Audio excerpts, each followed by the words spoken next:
Good morning again. Welcome back to our continuing discussion throughout today of the Institute of Politics. We're celebrating our 40th anniversary, and we're so glad that you all are here to celebrate with us. So for people who are just standing around having conversations, we hope you'll take a seat and join us. I'm Jeanne Shaheen. I'm the director at the Institute of Politics.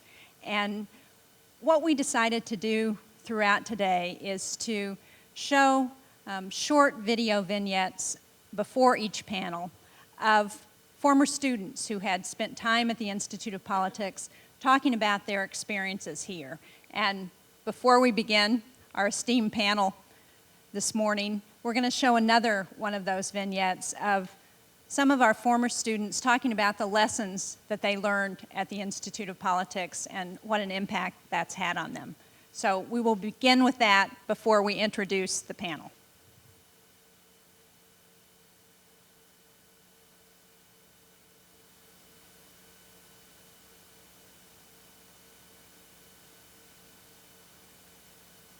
One of the best parts about being involved at the Institute of Politics was that it helped to define, really, my ideological beliefs. Define and refine, I'd say.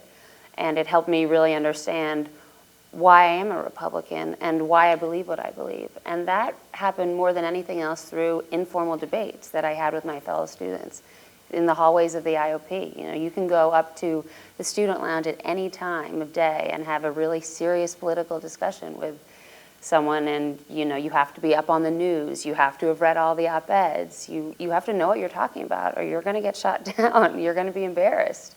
And so those types of debates really helped define what I believe and gave me the passion to continue fighting for what I believe for in Washington.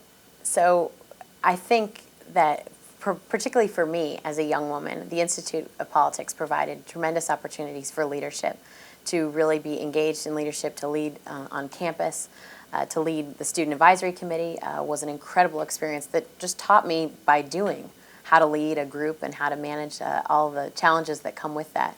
And I think one of the things that the Institute can be doing in the years to come is to figure out how women can be more involved in politics. In many ways, as I've always joked, it's still a bit of a man's game. And I think one of the challenges the Institute has is to find ways to change that. I think that's one of the ways they can be involved in the national discussion. I think the IOP does a fabulous job teaching the spirit of civil discourse, and that's incredibly important in public life. I think the best leaders, like John Kennedy, knew when to stand and fight on principle and when to reach out and find common ground. And that's really politics and leadership at its best. I think now even more so, and when I'm sort of mid-career, do the lessons from the Institute of Politics really sink in the most, because earlier in my career I was a young advocate, throwing a lot more bricks than now, and really realizing that if we are going to make change on all of the most difficult issues that our society faces, it comes with people being able to reach across ideological differences and work towards change. I know in my time at the Institute, I can think of the range of ideological perspectives that I was exposed to, and now at this point in my life, whether it's talking with the most liberal members of the Senate or some of the most conservative people in Washington, coming together though to try to make change possible. So to give an example, I was able to help support an effort just recently involving sentencing, where Ed Meese, as former Attorney General of the United States under President Reagan, was able to sit at the same table, roll up his sleeves with Phil Hayman, as Deputy Attorney General under President Clinton, to really talk about federal sentencing, what's wrong with it, what we need to do to make it work effectively. And that, to me, is what the IOP experience is all about.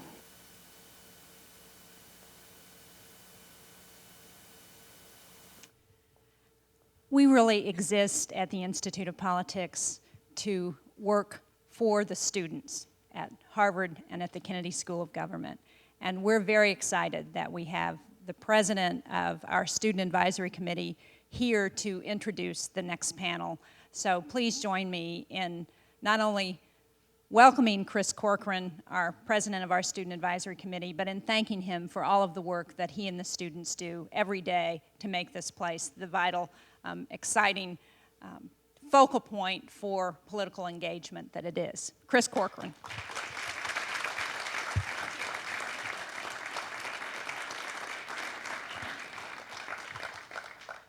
Thank you, Governor. On behalf of the Student Advisory Committee and the undergraduates here at the IOP, I'd just like to say how particularly excited we are about this panel of young leaders.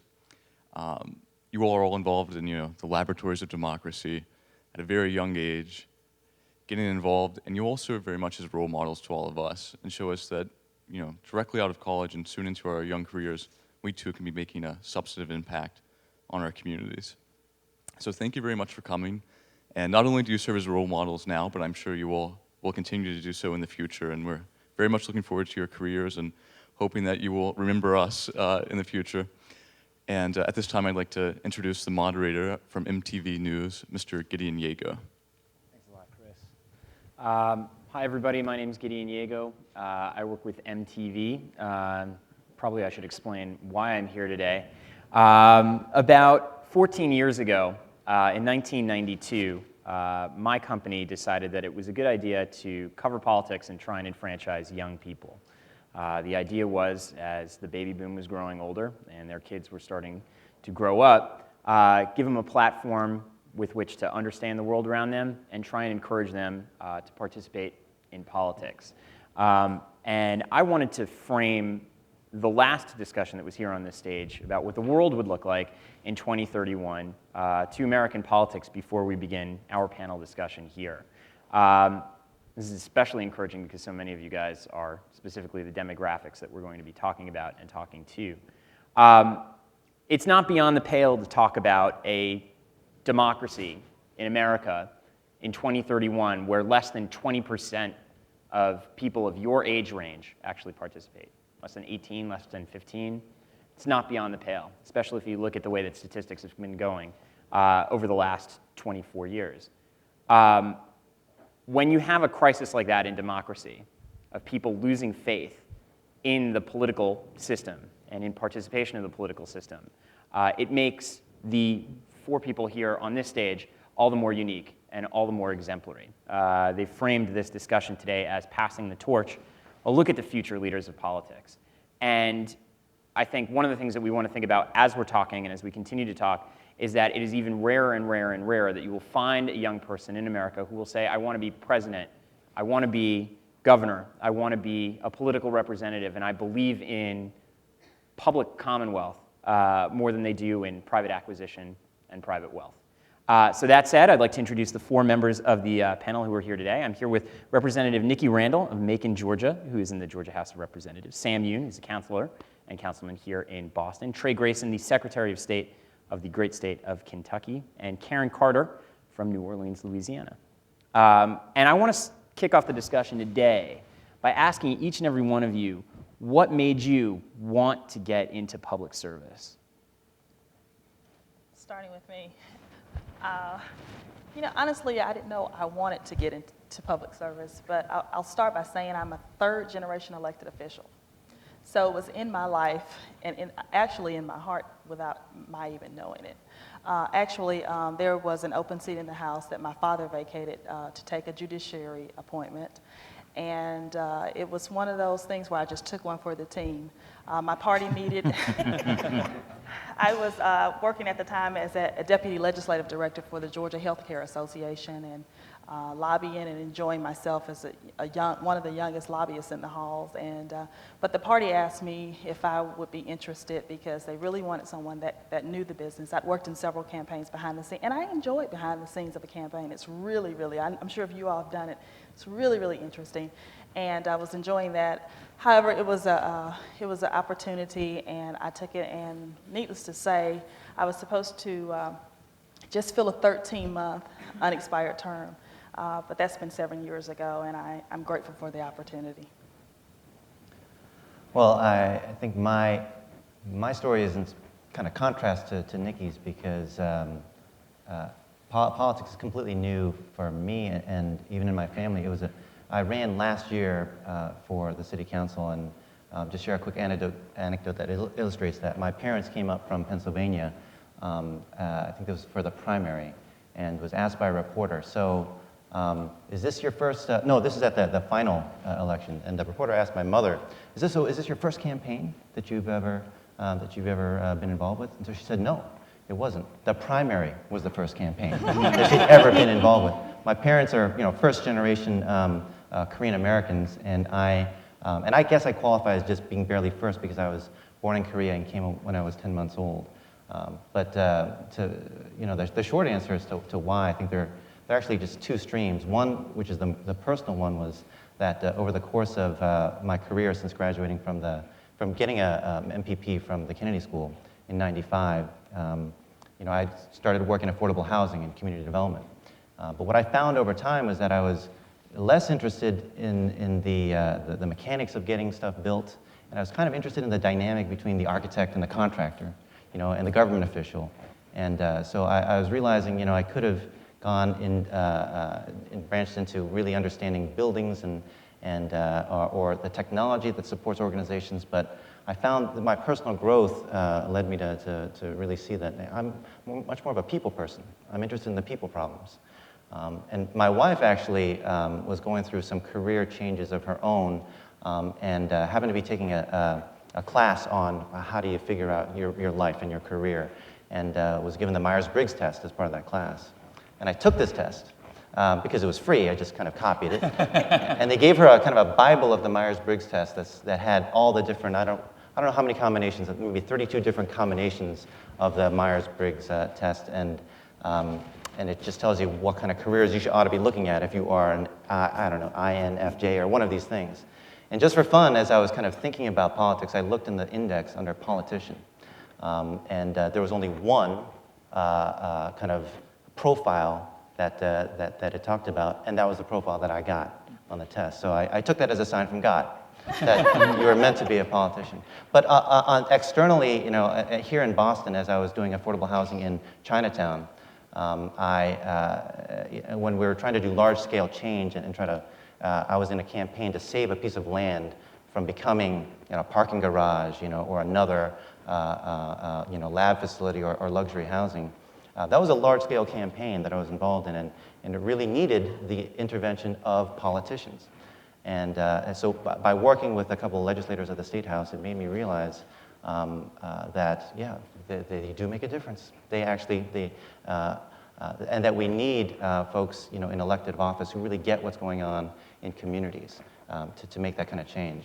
And furthermore, as I again was, the idea of running for office kept bubbling up in my mind. I really wanted to see if there had been any Asian Americans in Boston who had run for any kind of office. And the answer was incredibly no, that no Asian American in the history of Boston had run for anything, a campaign. Because if there were, I'd want to talk to them. Not for school committee, not for city council, not for mayor. And so that was kind of what the straw that broke the camel's back in my mind. And of course, clearing it with my wife, that was, and for her to affirm, that this is kind of where I was headed in my life meant everything. And so those are the kind of streams that led to that decision. For me, to paraphrase Jimmy Buffett, I'm the son of a banker. And my father and mother were both very active in the community and around politics, but they never ran for anything other than in Kentucky, and Chris is familiar with this concept, but most of you won't. We have what are called site-based councils, and it's like a school-based school board. In Kentucky, my dad ran the first year and lost to the band parent. So that was our one experience with direct elections in politics, but I kind of got a political bug at a young age, being around elected officials and going to fundraising events and other kinds of rallies and things like that. And I know this is going to sound corny because the IOP is sponsoring this and I'm involved here, but it's the honest to God truth. Coming here to Harvard and walking in to see the fall fellows in fall of 1990, which was, I walked in when they were introduced to the public, and I walked in that door, and I sat up there in that booth, so watch out, weird things happen in that booth up there. But I sat up there, and I watched it, and I thought, this is kind of cool. And I walked downstairs and met a woman named Kim Harris, who was going to be the next Student Advisory Committee chair. And I said, tell me about this IOP place. And I spent a lot of time here really getting involved. But that got me into campaigns, the nuts and bolts side of campaigns. And when I graduated and decided to come back to Kentucky, an interest in running for office, played a large role in that. And actually, I see my role as Secretary of State as kind of the extension of this, because here at the IOP, we wanted to get people engaged and the students engaged in politics and public service. And one of my biggest roles as Secretary of State is to get young people or other people who don't participate in the process voting, and then hopefully taking the next step to be involved. So it was sort of the natural progression to become Secretary of State, and it started here at the IOP. I guess it's probably a hybrid of everything that you've heard. My experience, it started probably back in the late 70s, when in New Orleans there were very few African-American elected officials. And there were political organizations that were forming that their sole mission was to try to encourage African Americans to elect folks elect folks in office. And I was about 9 years old then, I'm 36, I was about 9 years old then, and since that time I have been heavily engaged in Democratic Party politics. I, of course, did the student council thing in high school, and did stuff in college at Howard. But then after I went to law school and came back to New Orleans, I should say when I was 18 years old, I served as a Jesse Jackson delegate to the 1988 convention in Atlanta. And so that was probably one of the most exciting things that I'd done. I was the youngest delegate in '88 in Atlanta.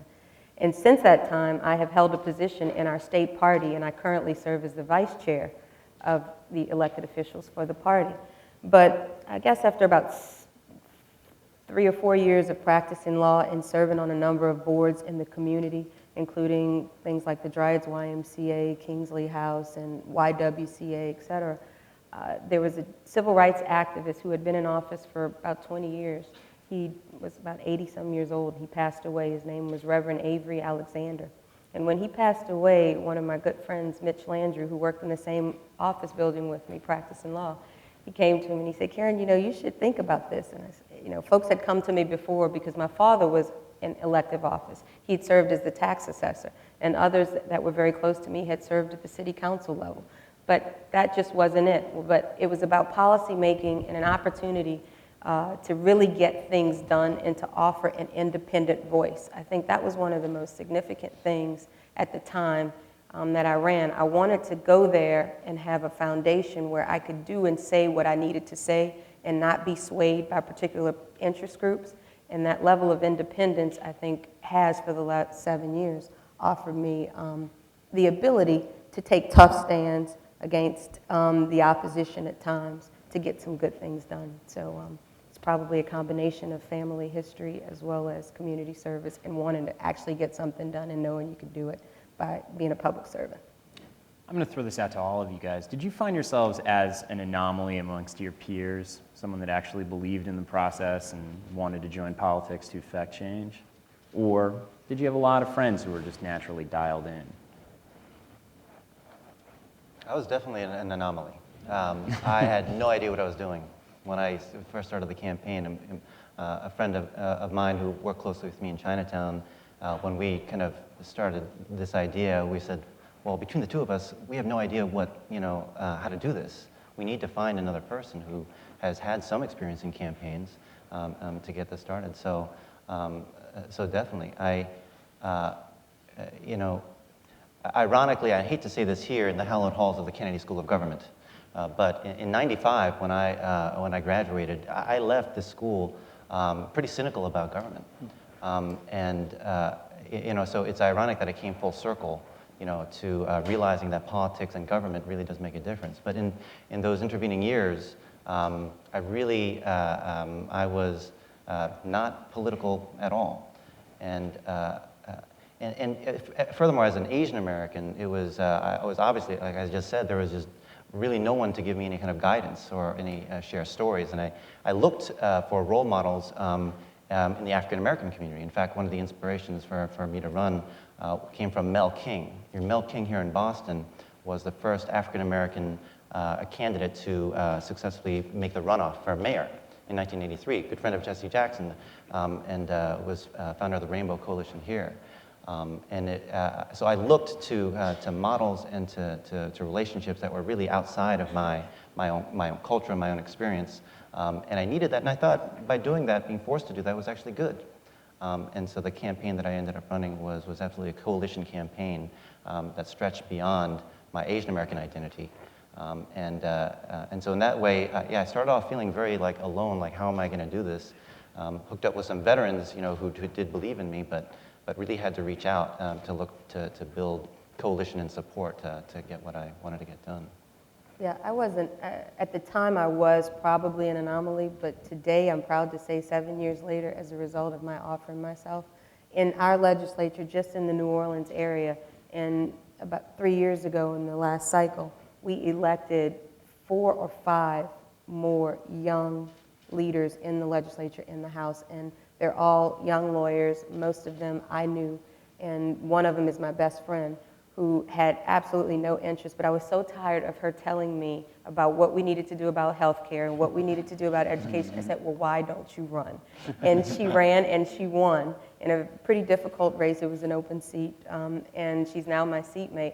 But at the time, I think I probably was, but my position has always been that if you want change, then you need to offer yourself. We can't be satisfied and settle for mediocrity and think that if we can go on with our private lives, whether it be in the medical field or in banking or wherever, and think things are going to change. A level of engagement is called for, and don't think that change will just come naturally. Some of us have to offer ourselves. Absolutely, and I think that a lot of times people that have never been introduced or seen the backside of politics or working behind the scenes don't have an idea. And so in my campaigns, I pulled people that had no interest. Their only interest was to help me as a friend or as a colleague, as a neighbor. And through that, I think I opened their eyes to a totally different world of politics. And they have all stayed engaged and working in other campaigns. And so I think that's what we have to do. Some people just have not been introduced. Everybody's not a third generation elected official. And when the campaign truck pulled out, whether you could walk or not, you had to get on the truck. But now, even no matter how late, and that's why I always try to bring in a lot of young people, whether it's my campaign or someone else's campaign that I'm working on, and they all seem to enjoy it, they all seem to be enlightened, and they all stay engaged in one way or the other. So I think that's just kind of how we have to pull people along, pull the young people along and get them involved.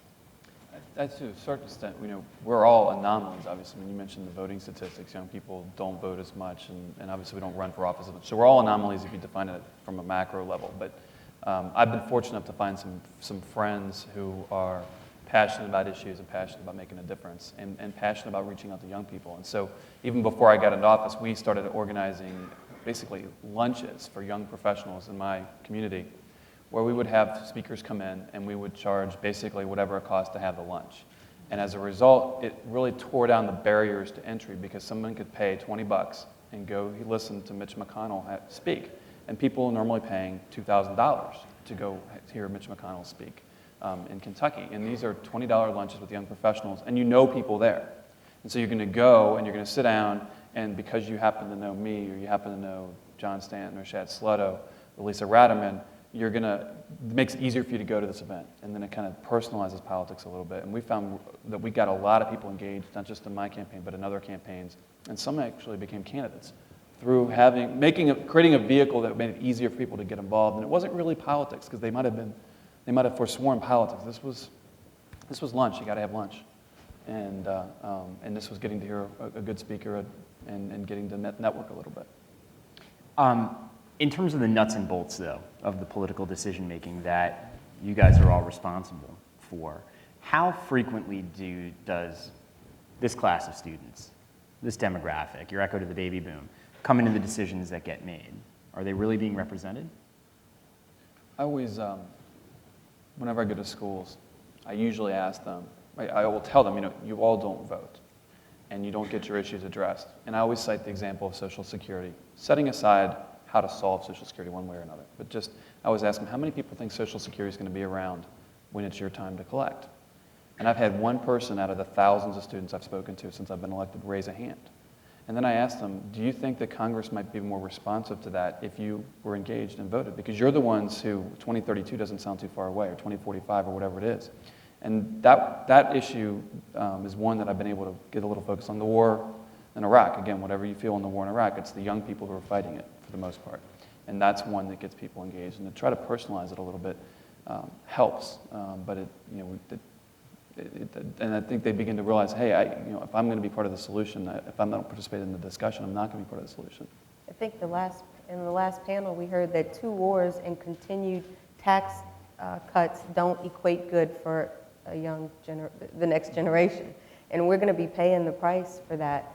And I think it has to come into real terms, and folks have to, that needs to resonate with the younger voting population, and they need to see that in real terms as to how that'll affect their bottom line and their ability to have affordable health care, education, a good public education system, if we have one based on the last panel, and other needs, meet other needs. And so there's a huge disconnect. The emotional abortion issue or gun control, those issues are not resonating with that population, and it's got to be a much more direct connection in its messaging. I mean, speaking of direct connection, running for a real local office in Boston, we thought a lot about this during the campaign. How do we engage college students, students in general in Boston? There are plenty of them. And the conventional wisdom was always you can't, because in local politics, you got to appeal to the locals. And students being transitional coming through Boston just don't have the same kind of stake in local government. That was the conventional wisdom that was out there. And the fact of the matter is, if you have good campaign people who can understand demographics and voting patterns, they're going to tell you to go out where the votes are. And I'll tell you where the votes are. They're with seniors. I went to so many bingo, games in basements of churches and in convention halls. It was unbelievable, and I had a great time. Right? And it occurred to me that because I knew you were going to ask this question, that in a bingo hall, seniors are gathered around playing bingo, and they're in an environment where they can actually talk to each other about stuff. I mean, and this isn't just me, it's not a unique strategy. I mean, I'm there with other, city council candidates. We're all just kind of like, working the tables as they're collecting their chips. But they're in an environment where they can really, they appreciate being, shaking the hand of a candidate, and they can talk, about stuff. I wonder kind of where young people congregate. And if there were places, and if there were places like Trey is talking about, where young people can congregate, who are motivated and just have the time to talk about stuff, I think candidates would go there and would seek out their vote and be, open themselves to be influenced by them. But that's hard, and it's a dilemma. In local politics especially, we've all heard the phrase, all politics is local. Well, the son of Tip O'Neill, who coined that phrase, Thomas O'Neill, had a follow-up. He said, all local politics is personal. And so people will go into the voting booth, no matter old or young, and they will ask themselves, do I really know this person? Especially in a local office. And if they don't have any sense of connection or relationship, more often than not, they're not going to vote. And so how do you achieve that, with young people who are more kind of transitional in their life and may have less room to develop a kind of a relationship with a candidate or a politician? I think that's a real dilemma. But it's incumbent on us as younger people in politics to do that and to be out there and say, I've been there more recently, in terms of what you're going through, and I want to establish that connection with you, and what you think about me really does matter. And so I think that's a responsibility that we all share. Gideon, I have to add that, it's not a real attractive proposition to open yourself up and to be an open book. It's a huge sacrifice that you make for your family, I'm about to get married at the end of the year. I want to have kids, but at the same time, I'm committed to my community, and particularly in a post-Katrina world in New Orleans. The time is now where folks have to step up, and it's not going to get done without the energy and enthusiasm and willingness of young people. And that's a huge part of this renaissance and recovery effort. But it is a tremendous sacrifice that you've got to, pray on and talk to family and friends and see if you're willing to go through that. Because there's so much bad stuff that we turn on the TV and see every day, the corruption, the malfeasance, all the negative images. And, particularly with this 109th Congress, it's just been horrendous. And that's not the role models that we want to have for young people to get involved. We need to offer, and Congress has tried to do some things about that with regard to changing the ethics and those policies and regulations. But I submit that it's not about governing the ethics. It's about electing people with ethical backgrounds that we're proud of, and it's a character issue. And so we have to look closer at who we are electing, and I think young people offer that fresh face, that enthusiasm. I was just going to add that I think we as young elected officials have to always take advantage of any opportunity to expose other young people. When I was elected in 1999, I was 27.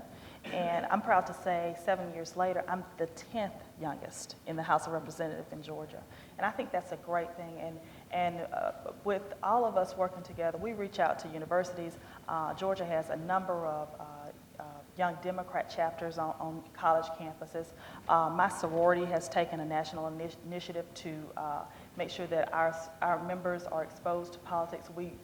Each state brings sorority sisters to the Capitol. That's part of our national program. We bring them to the Capitol and see how things work, spend a day with legislators, have lunch with their legislators. So you have to take every opportunity. There are some Girl Scout troops in Georgia that are beginning to be interested. They're making that a part of a part of their programming. And so anytime someone contacts me and say, how can I expose my group? How can I expose this group of young people to the political system? I'm always trying to find a new and innovative way to do that. And it's working. They're becoming more interested. And several of them tell me after they spend a day at the Capitol with me or after they shadow me all day, say, you know what, this isn't bad. Perhaps when I grow up, I may consider running. And I'm certainly looking forward to that, and I hope that if it's because of me that they were interested enough to offer themselves to service, that'll be my job well done there. I agree. I wonder, though, because none of you guys totally answered that question straight on. How you do, right, well, that's part of it.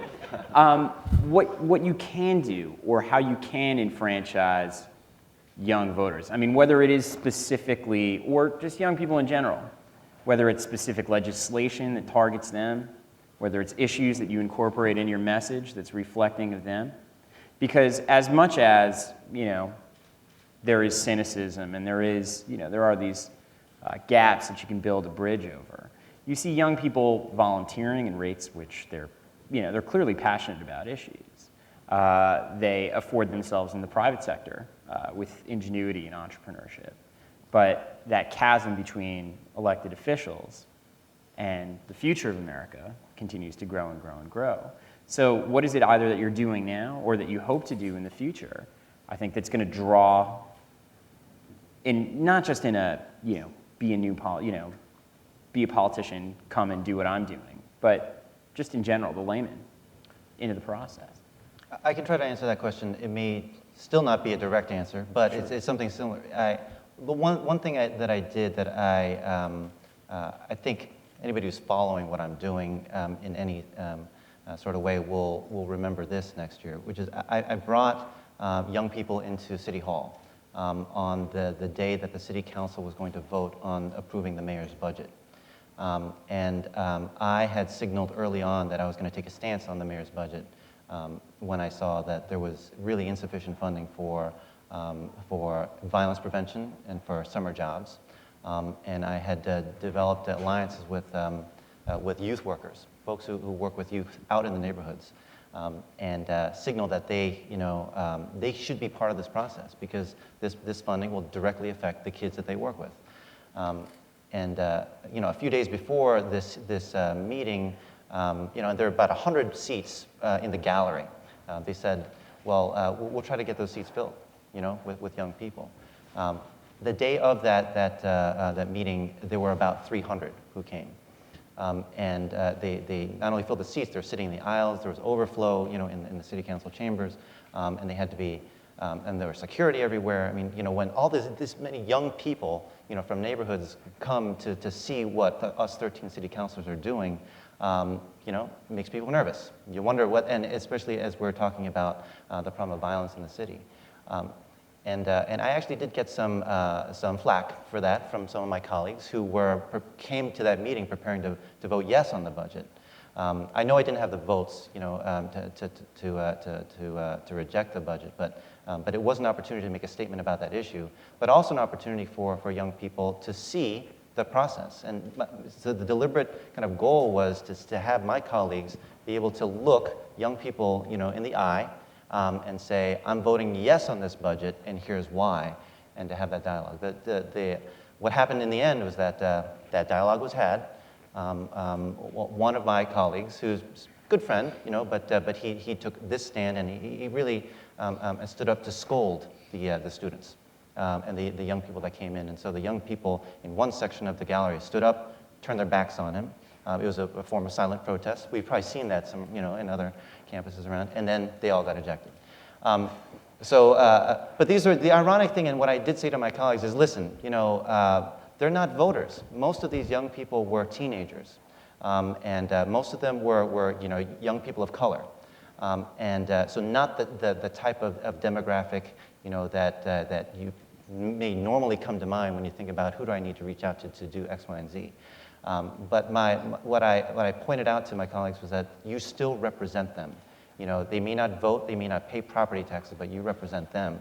And then conversely, my hope is that these young people will see that they witnessed a process which directly affects them and their friends, and that the hope is that they actually have a taste of kind of how this happens, and to the extent that they're committed and feel passionate about improving their lives and the lives of their communities, that some of them are going to come back and consider running for office. I'll give you a little bit of specificity since you said we didn't answer these questions. One of the things in my 7 years of service that I've done consistently is going into the classroom and participating in something that the National Conference of State Legislators have, and teaching at every level kids about the committee process and taking examples from their everyday lives in schools. For example, school lunch periods, recess for high school students, off-site lunches, and saying, look, are you happy with where you are right now and with this policy? Well, no, you're not happy. Well, let's have a committee structure. And we form committees, within an hour and a half, 2-hour period. We actually go through a committee structure, and then they have outcomes at the committee, and then we use the entire class as a body that will then vote, and we talk about the majority, and then walking them through the legislative branch of government so that they could better understand that. And so a lot of it starts at a very young age in civic engagement and understanding the process. As Nikki said, having them come to the Capitol and watch you work. The third thing is having those role models that they look up to. It's not only I want to be a policeman, a fireman, a doctor, a lawyer, et cetera. Also, public service should be something that they may, at least consider aspiring to. But in a campaign, what I'm doing is everywhere I go, there's no question that everywhere I go, I have somebody under the age of 40 with me that's engaging with whatever crowd that I'm talking to. I have a pollster that's under the age of 40. I have a person that's doing my mail that's under the age of 40, which is probably unprecedented because you always in a campaign, you got to go get the guys that have done it the best and know everything, right? Well, now I want young people who have different voices, different ideas on how to attract a different constituency, that core, but also attract the younger constituency. So college Democrats and Republicans going to the universities. We have an event, in fact, next week at Tulane University. And so engaging young people at the college level. So Young Leadership Council, they're professionals in certain industries that you can have small events. and tried to tie, once again, the intent is to tie what's happening wherever you're serving to their everyday lives, and that's messaging. And that's just trying to get them to listen to you, number one, and then the engagement comes. But you got to get their attention first, and a lot of it is through the medium. I think, first of all, Karen's running for Congress, by the way. She needs some help. That's what she's, the race to which she's referring. Plug. And we're opposite parties, and I think she'd be a real asset to the next Congress. I appreciate that. Just a lot of the things we've talked about, we work on. But a couple of things, I think, the technology and the messaging. Our state always produces voter education posters about why it's important to vote or deadlines. And this year, for the first time, we actually aimed our posters at young people. They're very, very edgy, and it's fascinating to watch. The colleges love them. The old guard county clerks hate them. And that's fine. Those folks already vote. These posters are not aimed for them. One of the images we have is a young woman with a warning sign across her mouth, like the cigarette warnings, and it says, "Warning, I didn't vote. You don't have to listen to my opinion." And then the tagline is, "Vote, be heard, make your opinion be heard," or something along those lines. And so we specifically targeted it at young people. And if you look at some of the efforts of not just us, but like a lot of these third-party groups, at aiming at young people, in the last presidential election, the relative share of young people voting stayed the same. But since everywhere around the country, all the demographics voted at a higher level, obviously something worked. There was a lot more targeting now by both campaigns and third-party groups to get young people engaged. So I think as a country, we're figuring that out. We got a message. And then I think using technology, whether it's podcasts or web pages or blogs or just driving the message to young people where they're going to be, I think that can play a real role. And we've tried to do that in our office as well. And the civics engagement, civics literacy notion that Karen's talked about, it's huge, whether it's personal appearances or whether it's trying to get actual policy changes. It can make a difference over the long run, and it's got to be at all ages, college all the way down to kindergarten. And I had a great week. Last week, it was Constitution Day, and thanks to Robert Byrd, every school has to teach about the Constitution. And I went to like 8 schools, and for the little kids, I read the preamble to the Constitution and showed a picture of what each concept meant and asked them, hey, what does it mean to provide for the common defense and ensure domestic tranquility, and drew out from them. And I just got done, Nancy, my wife, and I got done reading the notes from some of these school kids, and they were awesome about how kids really got a lot out of just thinking for the first time about the Constitution at an elementary school age. So these are long-range efforts, and hopefully in 14 years when these kids become college students or older and adults, they'll actually start voting. I hope so as well. Did you want to share anything else, Nikki? No, I thought I answered mine, but That's what they pay us in the media to do, is try and hold people's feet to the fire. One of the increasing, at least tropes that you see in political life is the incorporation of faith into politics. And I was wondering if you guys could speak a little bit on that and how you've seen that change how you guys work in the political sector, if at all, and also to what extent it's also become sort of a movement or a cause amongst what is going to be the future of voting demographics and future politicians. well, I think most recently a lot of faith issues have been used probably not in the most positive ways when it comes to government and governing. In fact, I think the issues of faith have been misused by several groups. But personally, I think that I'm a woman of faith, absolutely. But as a legislator, all of my decisions I like to think are morally based, but they are my personal moral beliefs. But what's most important to me is not who you sleep with or whether you think abortion is right or wrong, whether you think same-sex marriage is right or wrong. What's more important to me as a legislator is if you have the opportunity to a quality education, whether you have, where there's good health care where you live, whether you have those freedoms that should be guaranteed to us under the Constitution. Those are the things that we should be talking about, not how you live. That's between you and your God. And I find it so, just faith issues just being so misused throughout the country. But I really think your faith is a personal thing. Whether we hang the 10 Commandments on the wall of every courthouse in this nation, what matters is whether the 10 Commandments are hung on the walls of your heart. That's what matters. And so when I find, all of this legislation being tossed around about the 10 Commandments, and, I think faith should be a personal thing.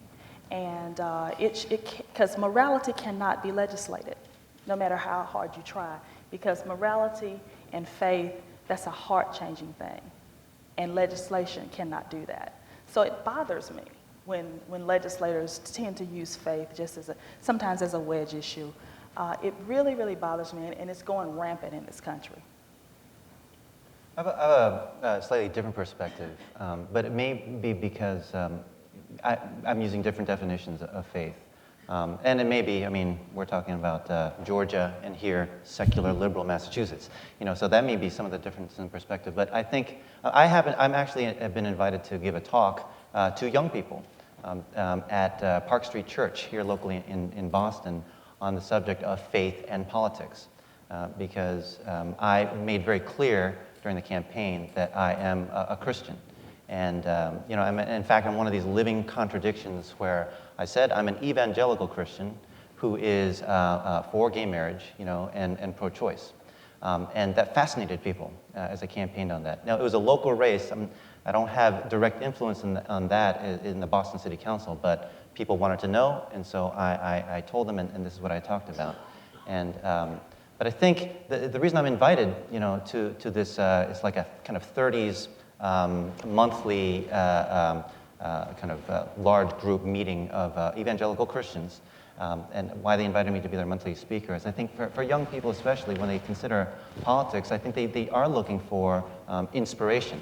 When they especially I'd say for middle class young people who is the demographic you may have in mind is the generation of folks who have college educations, who are professionals, who are going to make it because they have the education and the economy right now favors those heavily. That group of young people, why would they get interested in politics? When they, what is it? What is the draw? How does government really affect their lives? And I think there's something that we have to offer them which goes just beyond bread and butter issues. And I think that is some inspiration, and inspiration in the sense of we ought to talk about things that are larger than ourselves, and that's what I think constitutes faith. Devolve, or a way of kind of, being open about your faith in things larger than, the United States, the world, and issues like that. Deval Patrick is now the Democratic candidate for governor for Massachusetts, and he ran the largest grassroots campaign in the history of Massachusetts, has had the most number of contributors to his campaign in the history of Massachusetts, and raised the most money in 1 month in the history. And so a lot of the message of his campaign was about getting back to getting people to check back into government. And a lot of those people are young people, and I believe that the young people who are inspired by Deval Patrick and his message had to do with the fact that he does speak about larger things. I'm not going to call it faith. I think you can call it faith without being religious. But one of the themes of his campaign was simply, that we have a stake in each other. It's not their typical political message, that if you live out in the suburbs, of Massachusetts, you have a stake on what happens in the inner city of Boston, and vice versa. That we need to believe in each other and say that our fates in this society are linked. That's almost a testament of faith. You have to actually believe that and have to actually say that, yeah, if I believe that, I can make that happen. That this is the world that he's describing is a world that I want to live in, and therefore I'll go and volunteer, therefore I'll go and vote, therefore I'll go tell my friends. And I think there is, while I won't call that religious, there is an element of faith in that, and I think young people are looking for that in this world, which is becoming increasingly complex. I fear for my own kids. How are they going to navigate, what's going on, globally and locally? And I think that's something that we ought to offer. And if it comes in the form of religion, then do it in a way that is sensitive to the pluralistic society that we live in. But I think it is important that people ought to know what is it about what we're doing that goes beyond kind of our kind of finite existence here on this earth. For me, faith, and I think Gideon, you're probably asking more in the religious sense. And for me, as a about 2 months ago, I went public with my interest in running for governor next year. We're an off-year cycle, so I would be either running for re-election next year, which is what I thought I was going to do, or decided to look at running for governor. And I don't talk too much in public about my particular faith, which makes me somewhat unusual in Kentucky politics. It's not for a lack of faith or a lack of a strong faith. I'm very grounded in that process of analyzing whether I was going to make that decision. I prayed a lot. My wife prayed a lot. My friends and family prayed a lot, and it made a real big difference to me. One of my concerns about politics, not just in Kentucky, but nationally, but I'll stick with Kentucky. Kentucky is unique in that our motto, we all have a unique state motto, but our state motto is united we stand, divided we fall, which is a great state motto. Unfortunately, though, we almost never live up to that motto. And faith, unfortunately, becomes one of the areas in which we divide. Both parties do it. Within parties, we do it. Within religions and denominations, we do it. And so it's one of my hopes is that we go forward that in my particular state, which happens to be a fairly conservative Christian state, regardless of your party affiliation. But as we're modernizing, we're going to have more Muslims, and we're going to have more Jews, and we're going to have more agnostics and atheists and other folks. We got to be able to figure out how we have a hard enough time getting the Catholics and the Baptists together before we even go to other religions. And I think so the faith in Kentucky is just yet another issue upon which we divide, and that's a real problem. It's another challenge. I think it also discourages young people. I'm a Christian, I'm Roman Catholic, and I don't wear that on my sleeve. I ask people to judge me. I've been asked multiple times in the last couple of weeks, how do you feel about religion and politics, and should there be some separation?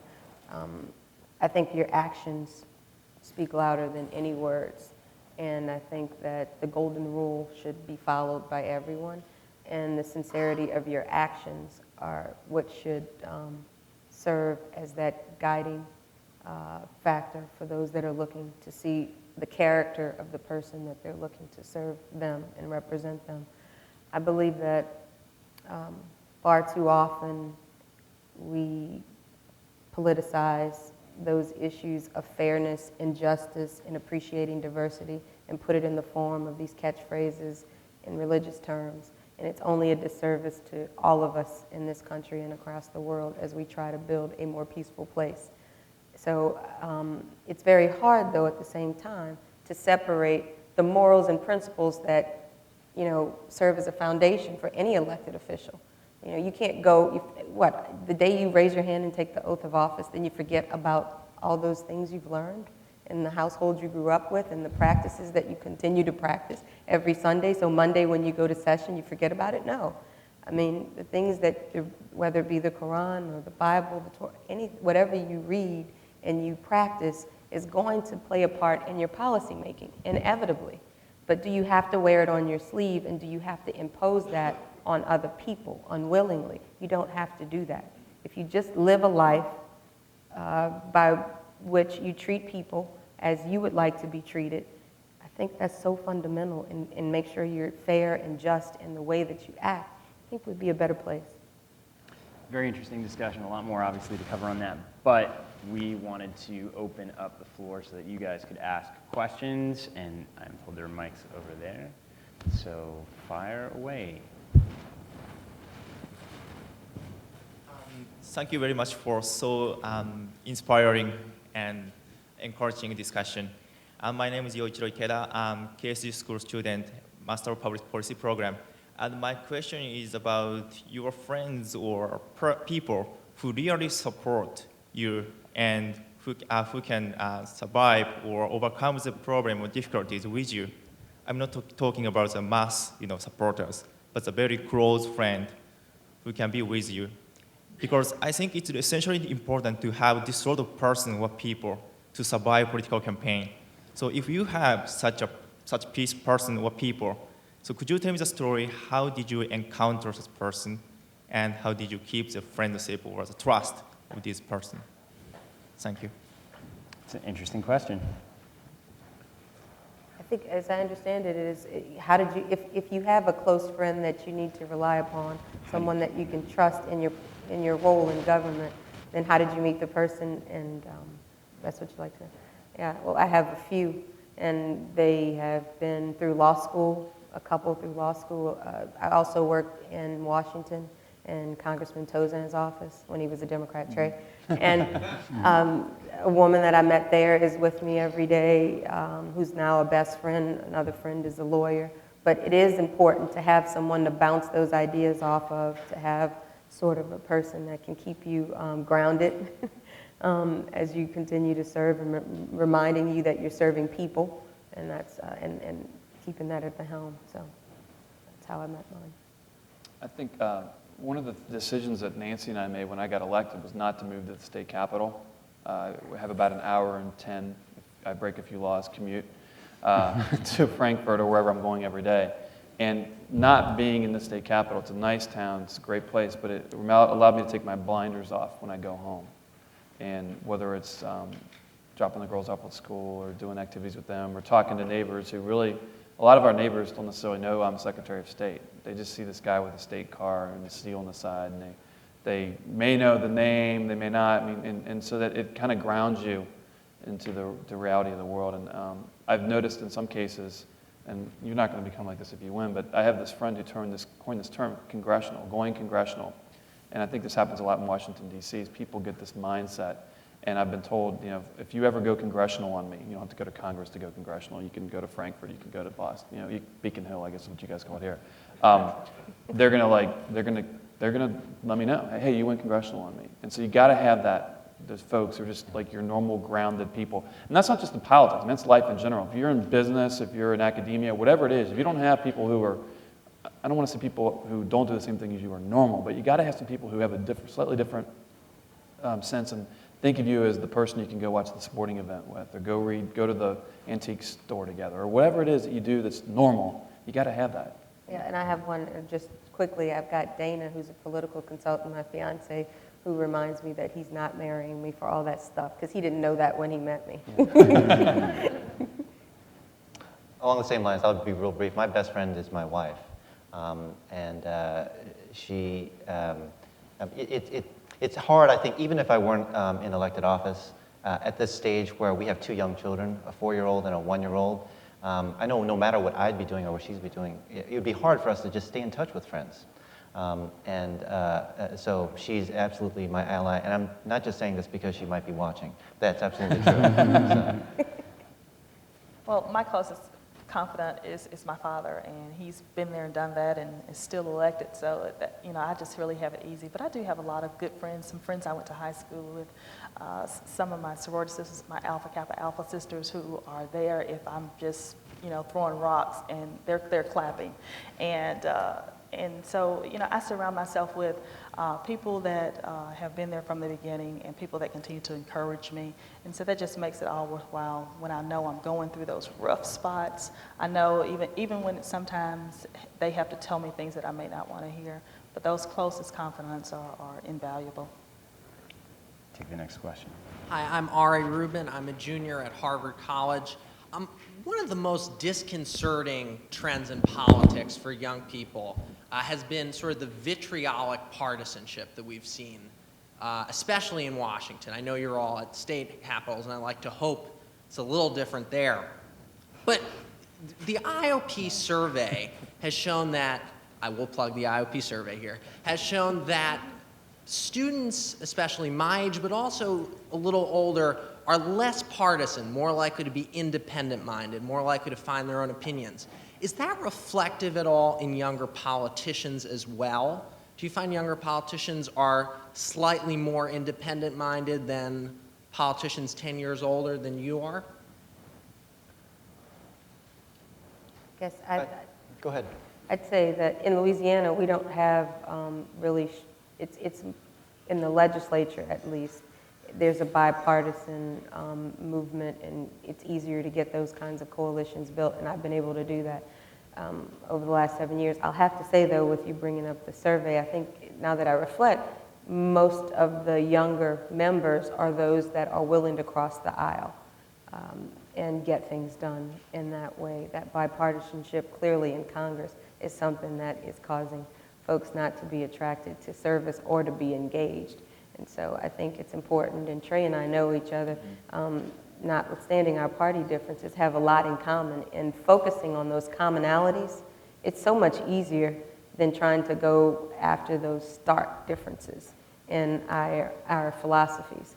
And there's so much more in common that we want. If you set out the goal and then you work backwards, you say, yeah, do you agree that we don't have enough affordable health care? Do you agree that we don't have enough affordable housing? Do you not agree with what's happening in Iraq? Or Social Security, it's a problem. Yeah, we got to address it. And then work backwards. And then you can achieve some common ground and consensus. And that's the way that I've approached it. I think there's kind of a bookend effect. I think clearly with young people, my experience has been the same as Karen's. With the younger elected officials or activists in general, I do notice there's a little bit more of a relationship there.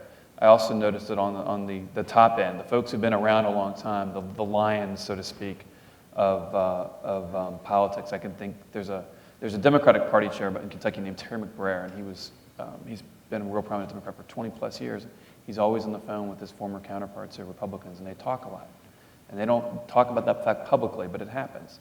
And so somehow in the middle, I think the system's gotten broken for whatever reason. That's another panel for another day.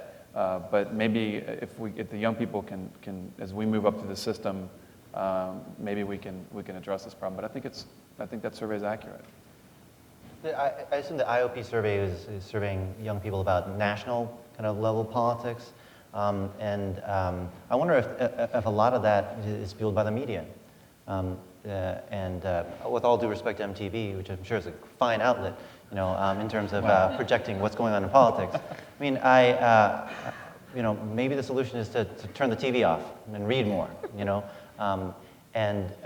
because I think at the level of national politics, the attention spans are so much shorter that the way to kind of approach an issue is just to have the pro and the con, the Republican and the Democrat. And if that's the way politics is defined for young people, I'm sorry to say you're really missing, what it's really about. And I say this with all humility, having been in office for just 8 months, 9 months, and you folks have been around longer. But I think in the end, politics really is about people.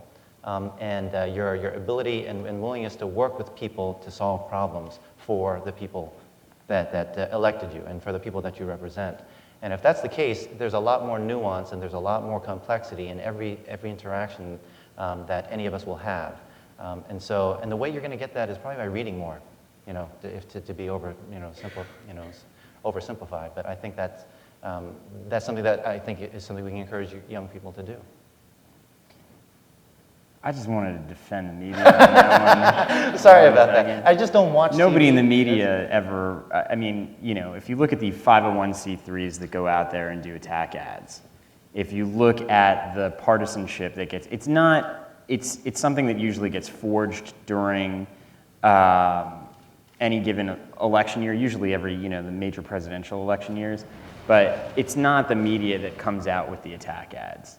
The media that talks about them, whether they're right or they're wrong, whether or not they're baseless, or whether or not these things should even exist under campaign financing laws. But it's not that we will come out and say this person shot himself in Vietnam, didn't actually serve. I know, I was in a boat somewhere down the river nearby him. Nobody in NBC or for GE or for Disney or for MTV or Viacom financed or did any of that. That wasn't the media that came out and said that. Argue with what you will about the 60 Minutes flat, but I remember being in Georgia when they were running attack ads against Max Cleland. Right. Running, here's a man who's a triple amputee in Vietnam, and they were equating him with Saddam Hussein and Osama bin Laden, questioning his patriotism. Again, local news didn't do that. Journalists didn't do that. A 501c3 and the Republican Party in the state of Georgia did that. So I don't know if you can fairly blame the media for the partisanship. But I include that in what I mean by media. Let me just say, and that's absolutely fair. That's absolutely fair. But that means that they have to squeeze that message into a 30-second spot on TV, and that just speaks to the attention span issue and just. But that's a fair point. The fact of the matter is that's what the American people respond to. They wouldn't be doing it unless that's what it's been effective. Right. Okay, it makes a difference in campaigns. That's why they continue to do it, and it's question of what those people that are offering themselves for office or the party leadership, Democrat and Republicans, how they restructure their mode of messaging and the way that they try to engage people. And if we don't demand it from within, from the bottom up, the members of the party that have positions of power, and say this is not what we need for the long term, because in the short term it's really easy to get any given elected official elected. It's easy to do that. But in the long term, it does not help us in a global society to continue to beat each other up and never achieve commonality. It's just going to kill us as Americans, and we heard that from the last panel. Absolutely. Couldn't agree more. Let's take another question.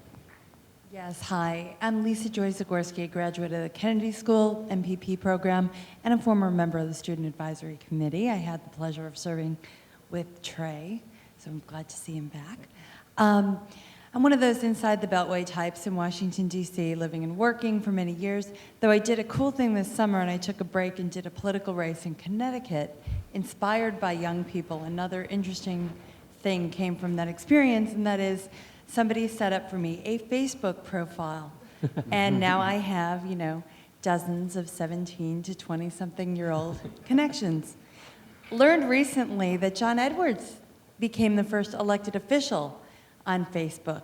I'm wondering about new technologies, new forums for young people. Is it working? Is it effective? Are you using them? Anybody want to be my friend? Paloma's my friend. Facebook. I've got a Facebook site, and we actually are doing something with our office using Facebook. We created a group to try to disseminate information about how to vote, when the deadlines are, and using the IOP's resources and the National Association of Secretary of State's resources, so we could reach out beyond Kentucky. So that if you were a college student in Kentucky, or just any, you know, I've got people belong. We have about over 1,000 last time I checked members in this group.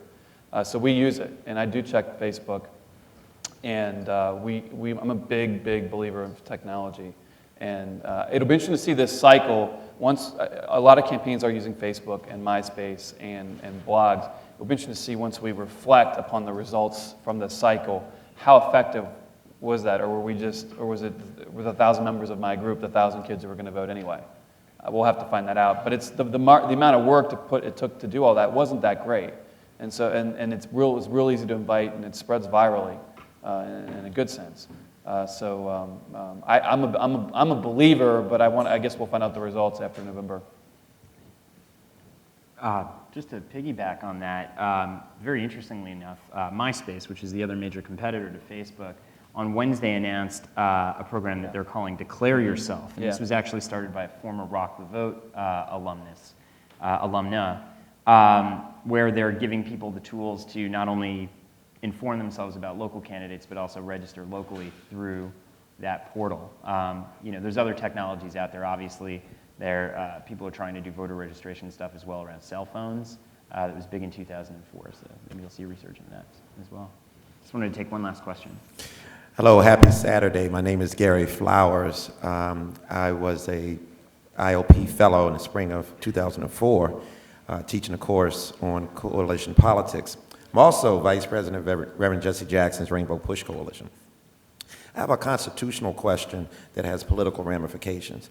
As we know from constitutional history, the 10th Amendment governs elective politics in this country, such that states actually control federal elections, and secretaries of state help to administer the state rules.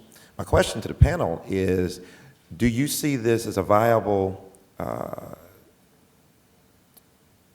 remedy for the lack of voter participation between 33 and 48%?